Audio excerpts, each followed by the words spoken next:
Welcome back to The Deep Dive. I'm your host, and today we are sitting in front of a stack of sources that is, well, it's quite frankly a little overwhelming. It's a heavy stack. It really is. We've got court documents, we've got psychological studies, we've got archives of deleted internet threads, and we've got political analysis stretching from, all the way back in 2016 to where we are now in 2026. And it's a heavy topic. There's no way around that. There isn't. We are tackling a subject that I think a lot of us think we know. You know, we've seen the headlines, we've seen the memes. Maybe we've even had an uncomfortable Thanksgiving dinner or two because of it. Right. We are talking about QAnon, but the goal today isn't just to say, hey, look at this wild conspiracy theory. The goal, based on the materials we have, is to really decode the machinery behind it. Exactly, because if you just dismiss it as crazy people on the internet, you miss the actual story. You miss the how and the why. And the story is so much bigger. Yeah. It's so much bigger. The story isn't just about what they believed. It's about how a massive, decentralized, interactive storytelling event, essentially a game bled into reality, hijacked global politics, and completely rewrote the worldview of millions of people. It's the ultimate example of the internet is real life. I mean, it doesn't get more real than this. It really doesn't. And honestly, looking at the timeline we're about to cover, it's true. terrifying how fast it'll happen. Yeah. So here's our mission for this deep dive. We're going to try and answer the question, how did a cryptic user on an anime message board claiming to be a high-level government spy convince normal people, we're talking teachers, nurses, grandmothers, that the world is run by a satanic cabal? And the big question, why, despite every single prediction failing, does this narrative still stick? Why is it so powerful? And we're going to look at the cost, because this wasn't free. No, there was a human cost, a profound human cost in violence, in broken families, and, in the erosion of truth itself. So let's unpack this. The sources are really clear on this point. To understand QAnon, you can't start with Q. No, you can't. You have to start with the prequel. You have to go back to 2016 to a pizza place in Washington, D.C. Pizzagate. Pizzagate. This is the foundation. It's the blueprint. Without Pizzagate, there is no QAnon. So set the scene for us. It's the 2016 election. Tensions are incredibly high. Off the charts. And WikiLeaks drops this huge cache of emails from John Podesta, who is Hillary Clinton's campaign chair. Now, I've looked at these emails in the source material. Honestly, they are aggressively boring. They're so mundane. They're purely administrative. It's, what are we ordering for lunch? It's, can you make this meeting? It's fundraising logistics, just the day-to-day grind of a political campaign. But this is where we see the birth of a very specific mindset, a mindset that drives everything we're going to talk about today. Yes, the mindset of do your own research. Which sounds good on paper, right? We should all do our own research. Ideally, yes, of course. But in this context, research meant something very different. It meant starting with a conclusion that these elites are evil monsters, and then forcing the evidence to fit that conclusion no matter how absurd. It's working backwards from the answer. Precisely. So these internet sleuths on 4chan and Reddit started combing through Podesta's emails. They saw references to cheese pizza or pasta or walnut sauce. And instead of thinking, oh, they're having a campaign lunch, they thought, what? They decided it was code. They developed this whole lexicon. They theorized that cheese pizza stood for CP, which they took to mean child pornography. Okay. They decided pasta was code for something else, hot dog for something else. They built an entire secret language out of nothing. And they centered this entire theory on a real establishment, Comet Ping Pong, a pizza parlor in D.C. And why that place? Its owner, James Elefantis, was a donor to the Democrats. And some of these email chains were about fundraisers that had been held there or were connected to him. So they drew a line. A very thin line. An incredibly thin line. And this wasn't just, hey, this place is suspicious. The sources show they built elaborate digital maps of the building. They were analyzing photos from its Instagram account. What were they looking for? They claimed there were underground tunnels, kill rooms, and dungeons beneath this pizza place where children were being held captive. They analyzed the artwork on the walls, which was just local modern art, and called it satanic symbolism. It became an absolute frenzy. And this is the critical moment. This is where the digital world crashes, violently into the physical world. Because on December 4, 2016, a man named Edgar Madison Welch decides he's seen enough online. Right. This is the moment it stops being a game. It stops being a thought experiment. Who was he? Welch is a father from North Carolina. He grabs his AR-15 rifle and a .38 revolver, gets in his car, and drives all the way to D.C. He walks into Comet Ping Pong in the middle of the day. And there are people there. There are families there, people eating lunch, kids, and he walks in, armed for war. In his mind, he's a hero. He's there to save children. He's there to self-investigate. That's the term he used with police. He fires shots into a locked closet door because he thinks that's where the dungeon is. He forces the terrified staff and customers to unlock the back rooms. And what does he find? He finds nothing. He finds pizza dough, he finds tomato sauce, he finds kitchen supplies, and crucially, he finds no basement. The building didn't even have one. The building didn't have a basement. The core of the theory was physically impossible. So he surrenders. He walks out with his hands up, and you would think, logically, that this is the end of the story. The theory is tested. A guy with a gun went in and checked. There are no kids. Theory debunked. But that is not what happened at all. No. In the world of conspiracy theories, contradictory evidence isn't a reason to doubt. It's just proof of a deeper, more sophisticated cover-up. So what did they say online? The believers didn't say, oh, we were wrong. They said, it was false flag. Or, the police are in on it. Or, my favorite, they moved the kids right before he got there. This is a key dynamic we're going to see over and over today. Yeah. The theory is completely unfalsifiable. Exactly. But there's a consequence, a real one. After the shooting, Reddit, Twitter, and other mainstream platforms finally cracked down. They banned the Pizzagate subreddits. They said, okay, this is getting people almost killed. Enough. So the community was homeless. Briefly. But you can't kill an idea by banning a forum. The idea was already out there. They just migrated. They went to the fringes of the internet, specifically to 4chan. 4chan. The Wild West. The absolute Wild West. For those who don't know, it's an anonymous image board with virtually no rules, no moderation to speak of. It's chaotic. And on the pull board, that stands for politically incorrect, these displaced Pizzagate believers started congregating. They formed new threads. They called them HTG, which stood for Human Trafficking General. So they kept the core idea alive. So you have a pre-existing army of people. They are angry. They are suspicious. They are absolutely convinced that the elites are trafficking children. And they are all gathered in one place, waiting for a leader. They were dry tinder. They just needed a spark. And that spark came on October 28, 2017. The first drop. The very first drop. A new user appears in these threads. They don't call themselves Q yet. The first signature is Q Clearance Patriot. Let's talk about that name for a second. Q Clearance. That's a real thing, right? It's not just made up. Oh, it's very real. It's a Department of Energy security clearance level, a very high one. It grants access to top secret restricted data, specifically regarding nuclear weapons and materials. So immediately, just by choosing that name, this user is establishing a kind of authority. They are saying, I'm not just another guy in a basement making things up. I'm in the room. I have the nuclear codes. Precisely. It's an immediate appeal to authority. It makes people sit up and pay attention. And the first post was not vague. It was a very specific, very high-stakes prediction. I have the text here. Let's break it down. It says, HRC extradition already in motion effective yesterday with several countries in case of cross-border run. So HRC, that's Hillary Rodham Clinton. Right. And it continues. Passport approved to be flagged effective 10:30 at 12:01 a.m. A specific date and time. Expect massive riots organized in defiance and others fleeing the U.S. to occur. USMs will conduct the operation while NG activated. M's for Marshals, NG for National Guard. And then this part. Proof check. Locate a NG member and ask if activated for duty 10:30 across most major cities. It's a bold swing. It's testable. Usually, horoscopes and psychics keep things vague so they can't be pinned down. This is a concrete prediction.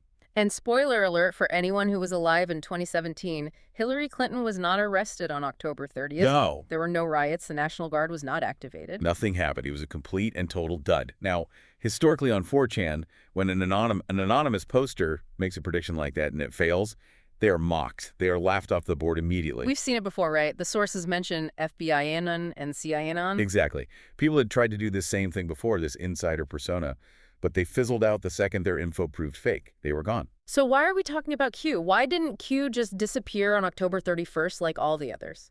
Because Q changed the rules of engagement. When the prediction failed, Q didn't apologize. Q didn't stop posting. Q just kept going, but changed the style completely. How so? Q moved from just giving news or predictions to creating a game. A game. Yes. This, what game designers call an ARG, an alternate reality game. Or you might hear the term LARP, live-action roleplay. Q started posting cryptic clues. What kind of clues? Strings of numbers, blurry photos taken from a plain window that people would try to geolocate, and a lot of Socratic questions, things like, why does the media never mention this? Who benefits? Follow the money. Follow the white rabbit. Exactly. That was a huge part of the lexicon.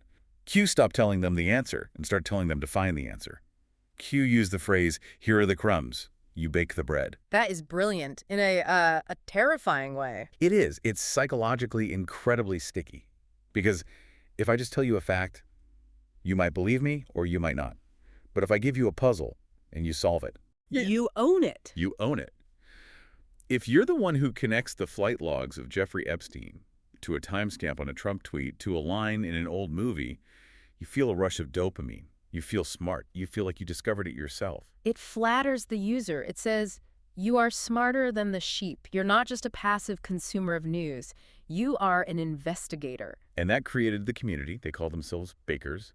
They would take these cryptic drops and spend hours, days, analyzing them, creating these elaborate charts and diagrams, decoding what they called kill codes. So it wasn't just reading content. It was participating in a massive multiplayer intelligence operation. That's exactly how they saw themselves, as digital soldiers in an information war. So the failure of the Hillary prediction didn't matter in the end. It didn't matter at all because the game was too fun to stop playing. And the narrative that emerged from this game, well, that's where we get into the core mythology, because it expanded way beyond just Hillary Clinton. Let's try to map out this mythology. Because to an outsider, it just looks like a random collection of every conspiracy theory ever. You know, JFK is alive, 5G towers cause disease, vaccines are a plot. But there is a core structure, right? A central story. There is. At its heart, it's a classic dualistic narrative. Yeah. It's good versus evil. It's a holy war. So let's start with the evil, the cabal. Right. The central tenet of QAnon is that the world, for centuries, has been secretly controlled by a satanic cabal. Who's in this cabal? It's a who's who of their political and cultural enemies. Top Democrats, so the Clintons, Obama, Biden, Hollywood celebrities like Tom Hanks, Oprah Winfrey, Ellen DeGeneres, and globalist business leaders, George Soros and Bill Gates, are always at the top of that list. But the accusation isn't that they're just, greedy or corrupt, which is a common political attack. No, it goes much, much darker than It's this. incredibly graphic. The accusation is that they are, and this is their belief, Satan-worshipping, cannibalistic pedophiles who systematically traffic, torture, and murder children. It's not just political disagreement. It's a charge of absolute, ultimate moral evil. And that's the point. It completely dehumanizes the opponent. You can't negotiate with someone who eats children. You can't compromise with them. You have to destroy them. It's an existential battle. Okay, so that's the villain. Who is the hero in this story? Donald Trump. Of course. In the QAnon lore, Trump isn't just a reality TV star who stumbled into politics. No. He was specifically recruited years in advance by a group of loyal military generals, they call them the White Hats, to run for president for one single purpose. To take down this cabal. To take it down from the inside. This recontextualizes his entire presidency for them. Completely. If you were a Q follower, every time Trump did something that looked chaotic or maybe incompetent or just plain confusing to the mainstream media, you didn't see chaos. No, you saw strategy. You saw 5D chess. Trusted the plan. Trust the plan. That was the mantra. That phrase was everywhere. If he fired someone, it wasn't because of a disagreement. It was to clear the board for the next phase of the operation. And if he tweeted a typo, I remember cafe. Cafe was a huge one for them. To you or me, it's a funny typo. To them, it wasn't a mistake. It was a coded message to the patriots, a signal that the plan was in motion. It made the entire belief system bulletproof against any external criticism. And the end game, what was this all building towards? What were they waiting for? They were waiting for the storm, or sometimes they called it the event. The storm, where does that come from? It comes from a real-life quote from Trump himself.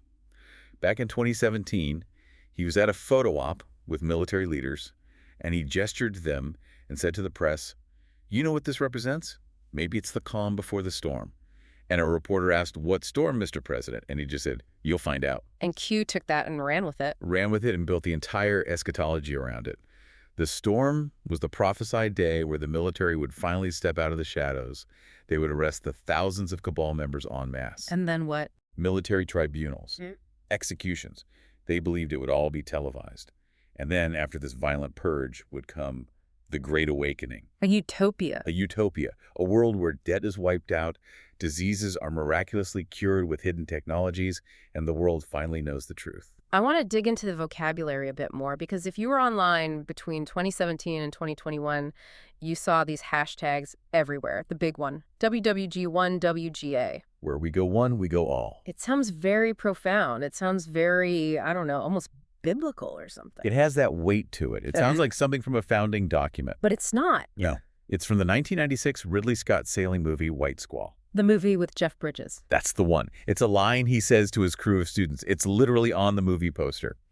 But for QAnon, it became this sacred oath of unity. It reinforced that digital soldier identity. We are in this together. It's amazing how they pull from pop culture. And then there's a term that I think creeps people out the most. We have to talk about adrenochrome. Yes, we do. Yo! Because this is what connects the cabal theory to the child trafficking theory. It's the mechanism. What on earth is adrenochrome, according to them? Okay, so in the QAnon mythology, adrenochrome is the reason the elites are trafficking children. The theory is that they torture these children because extreme fear and pain cause the adrenal gland to flood the body with adrenaline. Okay. They believe that if you then harvest this adrenalized blood, which they call adrenochrome, and you drink it or inject it, it acts as a kind of fountain of youth. It extends your life. It gives you a psychedelic high. It grants you power. It sounds like a vampire myth. It's a modern vampire myth. It's grotesque. But let's look at the science here, because this is where a hard fact check is really important. Adrenochrome is a real chemical compound. So it does exist. It exists. It is simply oxidized adrenaline, or epinephrine. It's what happens when adrenaline breaks down. But the effects, the life extension, the high. It has absolutely no rejuvenating or hallucinogenic properties. None. If you ingested it, the scientific literature says it wouldn't make you high. It would probably just give you a headache or make you nauseous. And most importantly, you do not need to torture children to get it. You can just buy it. You can buy it from a chemical supply catalog. Laboratories use it for certain types of research, like testing for schizophrenia or blood clotting. It's synthesized in a lab. It's a pink powder. It is not some magical elixir harvested from fear. So where did the idea come from? Why do millions of people believe that Hillary Clinton drinks this stuff? Again, it's from fiction. Not a medical journal. No. It's from Hunter S. Thompson, the gonzo journalist. In his book Fear and Loathing in Las Vegas, he writes a scene where his character takes adrenochrome. He describes it as this terrifying, potent psychedelic derived from the adrenal glands of a living human. But he made it up. He admitted it himself. In the DVD commentary for the movie adaptation, he says he completely fabricated it. It was a satirical exaggeration of the drug culture of the 1970s. So QAnon took a plot device from a drug-fueled satirical novel and treated it as top-secret medical intelligence. That's exactly what happened. It's fascinating how the lines blur for them. Movie quotes become sacred texts. Fictional drugs become real conspiracies. It's like they built a new reality out of pop culture scraps. It speaks to the demographics, maybe. These are people who consume media. They understand these tropes. It feels familiar to them in a strange way. It's a story they already know. Speaking of demographics and spread, we need to talk about how this moved from the dark corners of 4chan to, well, to my aunt's Facebook feed. Because 4chan is... the user interface is terrible. It's deliberately hostile. It's anonymous. It's full of pornography and racial slurs. It's not user-friendly at all. No, your aunt is not browsing 4chan. But she is browsing Facebook and Instagram. And this is where the mechanism of spread comes in. You had a layer of middlemen, of entrepreneurs, really. We call them aggregators. So like apps and websites. Yes. Developers built sites like qmap.pub or apps for your phone like qdrops. These tools did something very important. They scraped the raw posts from 4chan and later 8chan, and they stripped away all the offensive context. They cleaned it up. They cleaned it up. They stripped away the porn, the slurs, the chaos, and they presented the Q-drops in a clean, slick, professional-looking interface. Like a news feed. Exactly. It looked legitimate. It looked like a news source. You could get push notifications on your phone, new drop from Q. It made the content accessible to normies, regular people who would never venture onto an image board. And the social media algorithms, I assume, helped this along. They helped immensely. You have to remember, platforms like Facebook and YouTube are designed to do one thing: keep you on the platform for as long as possible. Maximize engagement. Right. And what is more engaging than a mystery thriller where the stakes are literally the fate of the world? So if I watch one video about a conspiracy theory, the algorithm says, hey, you might like this QAnon video. Or it's even more subtle than that. The source material shows that if you are in a natural parenting group or an anti-vax group or even a yoga group, the algorithm identifies that you are someone who is skeptical of mainstream narrative. You're a certain kind of customer. You're a certain profile, so it starts suggesting other groups. Maybe it suggests a group about saving the children. And this leads us directly to pastel QAnon. This was a term I hadn't heard until I read this stack, but it explains so much about what happened in 2020. It was a massive and deliberate rebranding. In the beginning, QAnon was very male, very aggressive, very military, all camouflage and skulls and eagles. Pastel QAnon was the softening of the image to appeal specifically to women, particularly mothers on Instagram. So explain the aesthetic. What does that look like? Think of the standard influencer aesthetic you see on Instagram. Soft beige filters, pretty cursive fonts, great lighting, a nice photo of a latte or a yoga pose, or a well-decorated living room. But the caption isn't about coffee. No. The caption says, "Did you know there are thousands of children trapped in underground tunnels right now? We have to wake up and save them." It's a bait and switch, a jarring one. It's a Trojan horse. And the key to this was hijacking the hashtag Save the Children. Which is a real charity. A real, legitimate charity that has done great work for a century. But in 2020, QAnon followers flooded that hashtag. They completely took it over. So if a well-meaning mom logs on and she wants to help children, she searches that hashtag. And she is instantly bombarded with QAnon propaganda disguised as inspirational lifestyle content. She sees a post from a mommy blogger she trusts, someone she's followed for years, and that blogger is now talking about the cabal. And it bypasses your critical thinking filters. Completely. Because it's framed as protecting children. Who doesn't want to save children? It's a universal moral good. And if you question it, they have a built-in defense. Oh, you don't believe this? What? Do you support pedophiles? Exactly. It weaponizes empathy. It takes a mother's most powerful instinct, the instinct to protect the innocent, and it channels it into a radical political delusion. It was an incredibly effective recruitment tool. There's also a geopolitical angle here that we can't ignore. The sources mention the Soufan Center report. It wasn't just organic grassroots growth. No, not at all. We have very clear evidence from intelligence agencies and researchers that foreign state actors, specifically Russia and China, were amplifying QAnon narratives online. Why would they do that? I mean, do they believe in Q? Oh, no, they don't care about the narrative at all. They care about the chaos. It's classic information warfare. It's a playbook they've used for decades. So what's the goal? The goal is to weaken your adversary from within. If Americans are at each other's throats, fighting about imaginary satanic cabals and stolen elections, then we aren't unified. We aren't paying attention to actual geopolitical threats.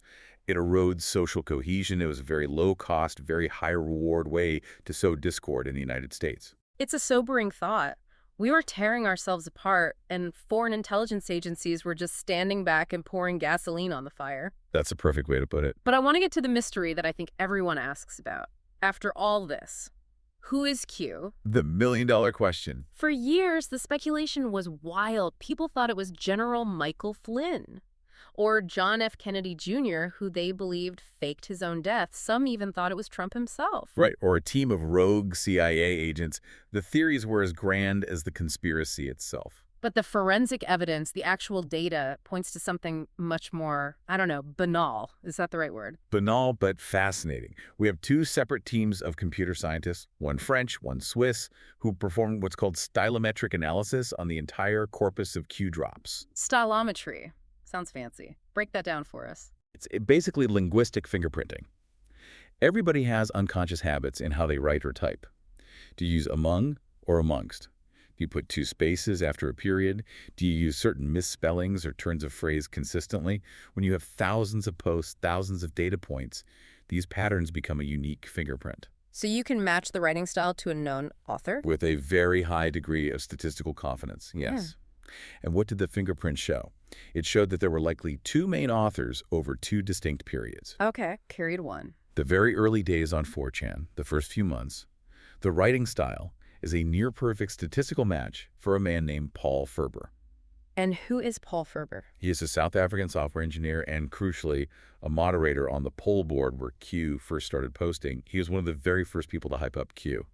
He started YouTube channels and websites dedicated to decoding the drops almost immediately. So the theory is he just started it himself. The theory is that he started the LARP, Maybe to drive traffic to the board, maybe just to have fun and see what would happen. A kind of digital prank that got out of hand. But then you said the style changed. Yes.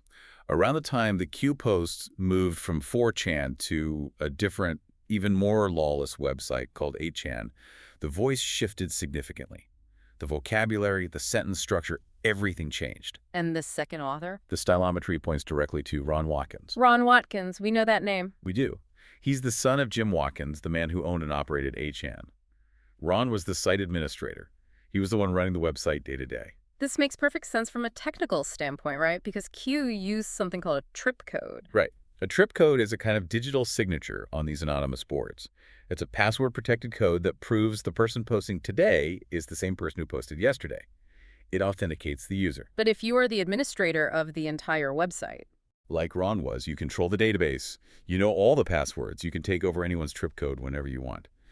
So the theory is that Ron Watkins saw this Q phenomenon taking off and essentially hijacked the account from the original poster to drive traffic and engagement to his own failing website. And there is that incredible moment in the HBO documentary Q, Into the Storm. I remember watching it, and I literally stood up off my couch. The Cullen Hoback documentary. It's the closest we will probably ever get to an actual confession. Describe that scene for anyone who hasn't seen it. So it's the final episode. The filmmaker, Cullen, is interviewing Ron Watkins. Ron is talking about his time running 8chan and his crusade for what he calls free speech, and he makes a slip. He slips up. What does he say? He says, "I've spent the past 3 years teaching normies how to do intelligence work. It was basically what I was doing anonymously before." And then he stops. He freezes. You can see the gears turn in his head. He realizes he just said what I was doing anonymously. He tries to backtrack. He stammers and says, "But never as Q." And then, what's his reaction? He laughs. He lets out this nervous, almost smug little laugh. He looks right at the camera and he smiles, this big, awkward smile. It's a total "you got me" moment. He all but winks at the camera. It's chilling. It's absolutely chilling, because if that is true and all the forensic and circumstantial evidence says it is, it means this global movement, this thing that incited riots and ruined lives and broke families. Well, basically, a guy in the Philippines trying to promote his message board. It strips away all the mystique. It wasn't a military intelligence operation. It wasn't a team of patriots. It was a message board admin with a god complex. A bored, cynical webmaster. And that leads us to the real-world consequences. Because whether it was a game to Ron Watkins or Paul Furber, it was not a game to the people reading it. No. And this is where we have to talk about the violence. Because the rhetoric of QAnon was war. It was never just a discussion. It was explicitly the language of war. General Michael Flynn, Trump's former national security advisor, leaned into this hard after he was pardoned. He called the followers digital soldiers. He even led them in taking an oath. He made it official. And when you tell people they are soldiers and you tell them the enemy is literally killing and eating children, violence isn't just possible, it becomes logical. It becomes a moral imperative. You have to think about it from their perspective. If you truly believed 100% in your heart of hearts that your neighbor was kidnapping and eating babies, what would you do? You'd kick down their door. You would feel obligated to. You'd be a monster if you didn't. And we see this play out time and time again. We've got a list of incidents here in the notes, and it's just heartbreaking. We mentioned the pizza guy, Edgar Welch. Yeah. But there was also the Hoover Dam incident. Right, Matthew Wright. Matthew Wright. In 2018, he drove a homemade armored truck onto the Mike O'Callaghan and Pat Tillman Memorial Bridge, right by the Hoover Dam. He blocked all traffic. An armored... He'd welded steel plates to a pickup. He had an AR-15. He had a handgun. And he was holding up signs. He was demanding the release of the OIG report, the Department of Justice Inspector General report that QAnon followers have been hyped up to believe would expose all the deep state crimes. He was ready to have a shootout with police over a government document he heard about on an anonymous image board. He truly believed he was starting the revolution. He was eventually arrested after a 90-minute standoff. He wrote letters from jail signed Patriot. He threw his entire life away for a lie. Then there's the murder of Frank Kelly. This one is so bizarre because it involves the actual mafia. Frank Kelly was the reputed boss of the Gambino crime family, a real-life mob boss. In 2019, a young man named Anthony Camello shot him dead in front of his house on Staten Island. Was Camello a rival gangster, part of a mob hit? No. He was a construction worker who had fallen deep down the Q rabbit hole. When he showed up for his court appearance, he had Q and WWG1WGA scribbled on his hand in pen for the cameras to see. And what was his motive? His defense attorney said Camilla believed Frank Cali was a key member of the deep state and that by killing him, he was helping Trump protect the country. He thought he was a secret agent. He thought he was going to be pardoned by Trump. It shows the reach of this thing. It touches every corner of society, from mommy bloggers to the mob. But the story that haunts me the most from the source material is Matthew Taylor Coleman. This one is. This is the darkest it gets. And I think it's important to share this specific story to understand the total catastrophic break from reality that can happen. Coleman was a surf instructor in Santa Barbara, right? Yeah. The sources say, by all accounts, a normal, loving dad. Yes. Ran a surfing school with his wife. Seemed perfectly normal.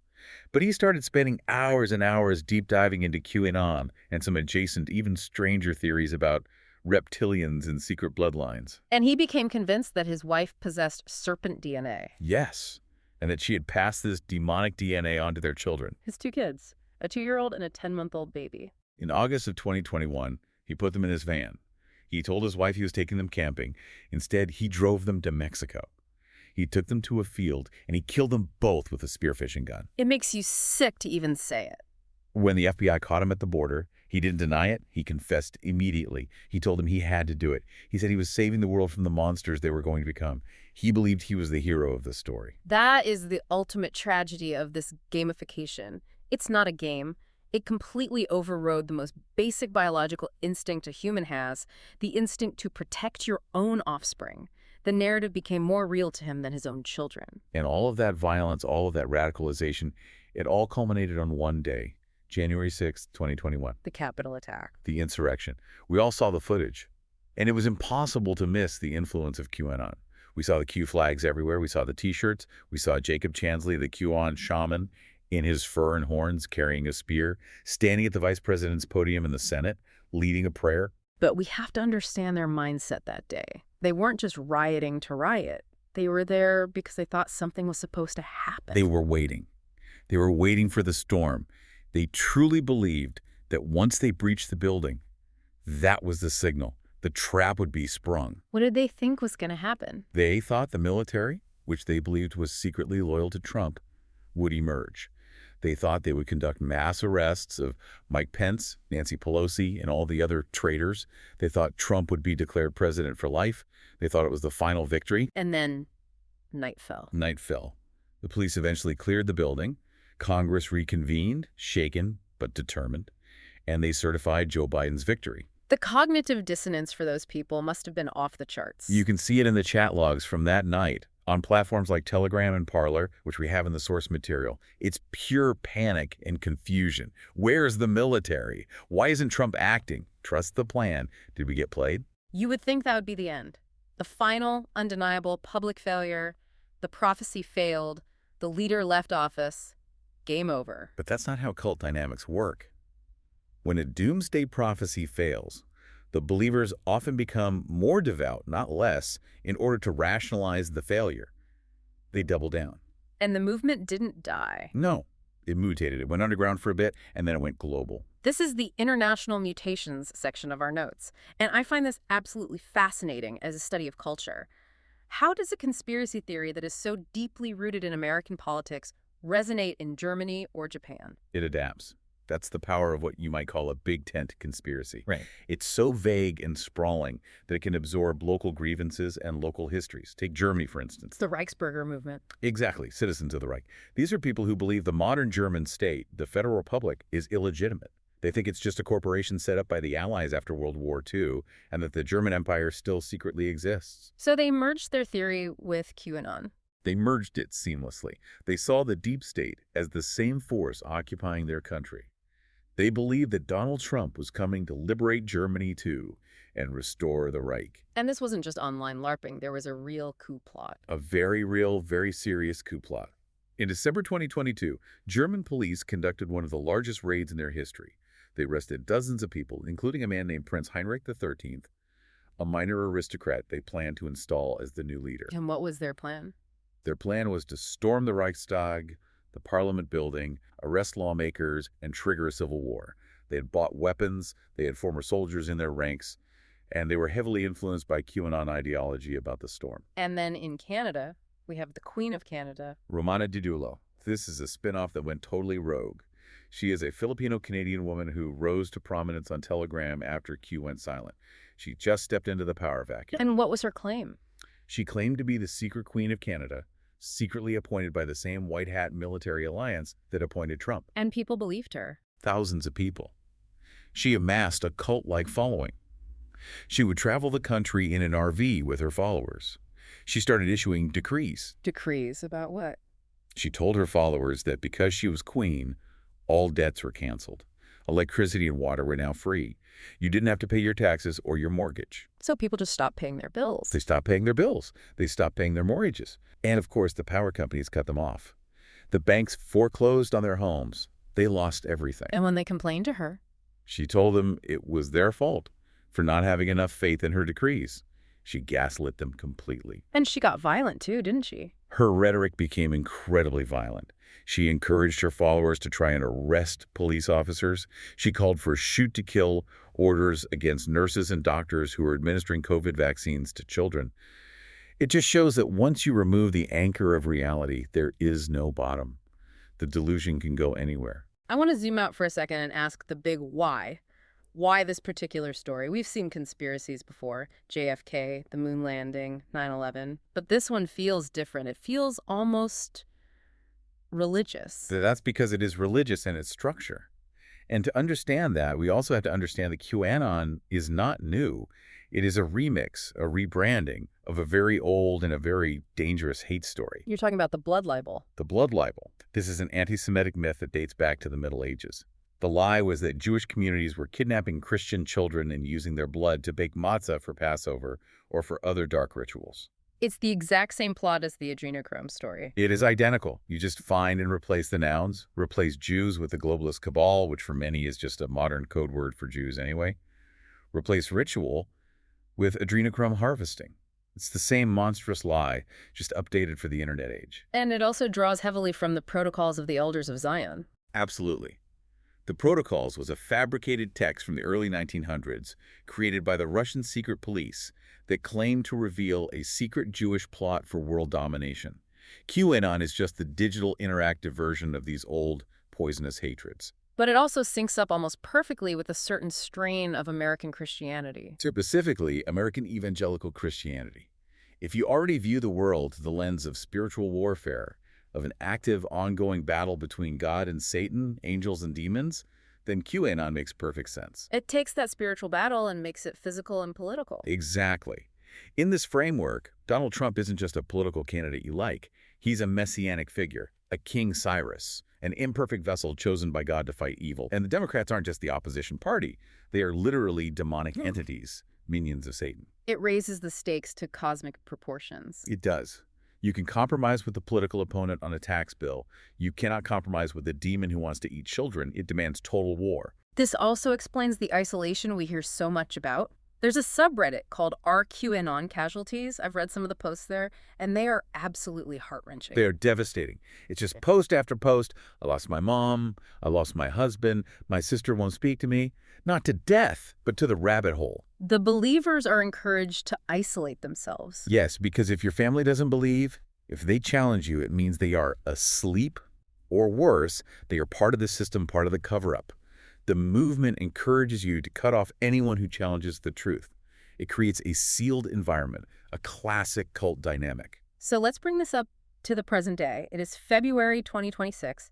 The original Q account hasn't posted a real drop in years. The last time Ron Watkins was in the news was for a failed congressional run in Arizona. But when you look at the political landscape, did Q lose, or did they actually win? That is the complex and disturbing part of this story's aftermath. The brand QAnon lost. It became toxic. You don't see the Q shirts and the big flags at rallies as much anymore. But the ideas... The ideas won. The ideas went mainstream. Yeah. How so? The core concepts have been laundered and absorbed into regular political discourse. The idea of the deep state, that unelected bureaucrats are secretly controlling everything, that is now standard rhetoric. And the moral panics. The obsession with groomers in schools, the constant panic about child trafficking being an epidemic in every town, that comes straight from the Q playbook. It's Pizzagate 2.0. And of course, the election denialism. The belief that the 2020 election was stolen was a core QAnon tenet long before the election even happened. By 2024, it was a central plank of the Republican Party platform. The sources mention a PRRI poll from 2024 that is just stunning. Yes, the Public Religion Research Institute. It showed that nearly 1 in 5 Americans, almost 20% of the country, agreed with the core tenets of QAnon, that there is a storm coming to sweep away the elites, that violence might be necessary to save the country. That is tens of millions of people. And with Trump's return to power in the 2024 election, the source material says the adherents rejoiced. For them, it was the ultimate validation. They finally got what they were waiting for. In their minds, the Biden years, from 2021 to 2025, were just the pause. It was a test of faith, a necessary part of the movie they believed they were watching. Trump's return proved that the plan was real all along. So they don't need cryptic clues on 8chan anymore. No. Why would you need to decode crumbs when your hero is back in the White House? The subtext became the text. The fringe narrative became, for them, the political reality. It really reframes how we think about truth and belief. We tend to think facts will win out in the end. We think, well, the date passed, nothing happened, so they'll stop believing.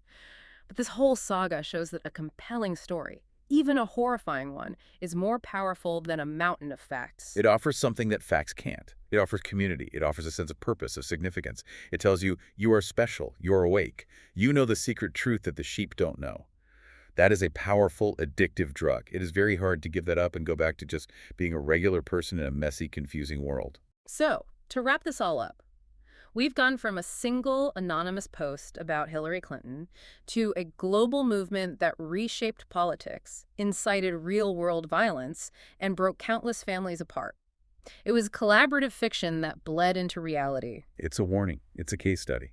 It shows us that in the digital age, our shared reality is much more fragile than we thought. And that leads me to my final thought for everyone listening. If QAnon proved one thing, it's that a rigorous, shared understanding of the world can be dismantled by an anonymous person just asking questions and dropping a few digital crumbs.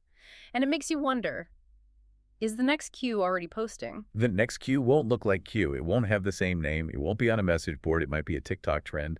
It might be a series of AI-generated influencers. It might even be a podcast. Are we already consuming the next set of crumbs and we just haven't realized it's a game yet? That is the question we should all be asking ourselves every single time we open our phones. On that cheery note, thank you for joining us on this deep dive. Stay curious, stay critical, and check your sources. Goodbye.